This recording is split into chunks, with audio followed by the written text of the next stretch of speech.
हम्म।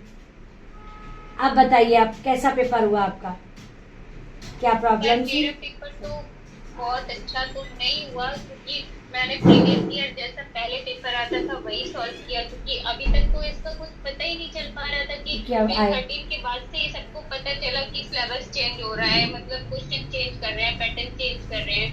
And काफी सारी खामियां हैं इसमें, जैसे कि ये रीजनिंग में इनपुट आउटपुट के क्वेश्चन काफी सारे रख रहे हैं। क्रिटिकल अरेंजमेंट ठीक है, बाकी बहुत सारे जैसे पहले कैलेंडर वैलेंडर के क्वेश्चन आते थे वो भी नहीं है ऐसा कुछ भी उनके में।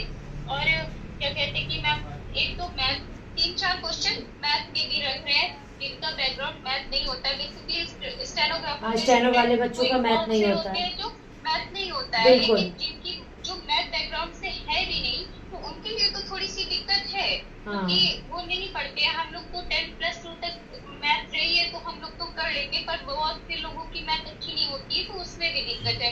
रीजनिंग में भी इन्होंने ऐसे ही किया। और जीएस में रीजनिंग में तर्क बेस्ड क्वेश्चन बहुत पूछ रहे हैं। जैसे कि क्या करना चाहिए, जैसे अगर आपका पेन खुद से चोरी हो गया या आपकी वाइफ की एनिवर्सरी है, आप उसको प्रसन्न करने के लिए क्या कर सकते हैं, कैसे कर सकते हैं, मतलब थोड़ा सा समझ ही नहीं आया कि पैटर्न क्या है इनका, ये पूछना क्या चाह रहे हैं। अच्छा। और जी मैम। इंग्लिश में किस तरह की आया, क्या आया है?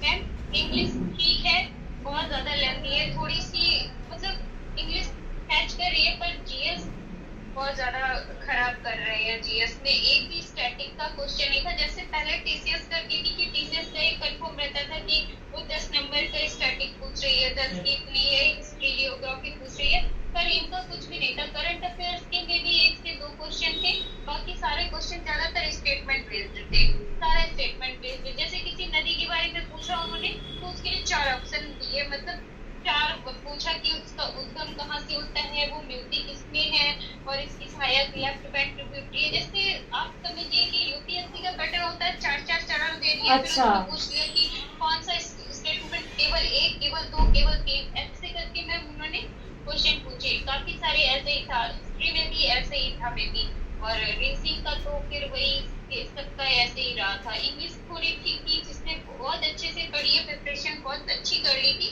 उसका ठीक होगा। लेकिन जिसका नहीं है, बहुत लेंथी है, जो प्रीवियस ईयर बेस्ड पे लेके गए थे उसका बहुत ज्यादा सिनोनिम्स एंटोनिम्स बहुत ज्यादा नहीं थे, कुछ ऐसे करके था। डायरेक्ट इनडायरेक्ट वगैरह और सारा कुछ तो होगा ना इंग्लिश में तो जिस सब। में डायरेक्ट ओके। हाँ इंग्लिश में तो वैसे ही था। और कोई टेक्निकल इश्यूज तो नहीं हुए आपके से लैब में? टेक्निकल इश्यूज हो रहे थे लैब में, काफी सारे आपका बच्चों कहाँ को पड़ा था, सेंटर कहाँ गया था?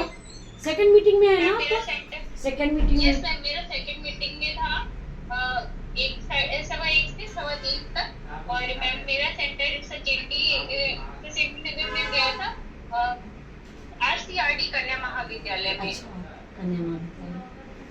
तो उसमें टेक्निकल इश्यूज रहे हैं कुछ?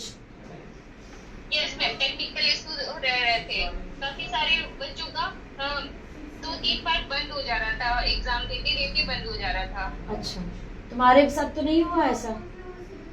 नहीं मैम, मेरे में 1-2 क्वेश्चन में बहुत 2-3 सेकंड बाद खुल के आया, नेक्स्ट पे गए, लेकिन अच्छा। मेरे में इतना ज्यादा नहीं हुआ कि बिल्कुल चल ही नहीं रहा था। बहुत लोगों का सिर्फ ब्रेक हो रहा था एग्जाम के टाइम पे। अच्छा बेटा, चलो ओके बेटा, थैंक यू।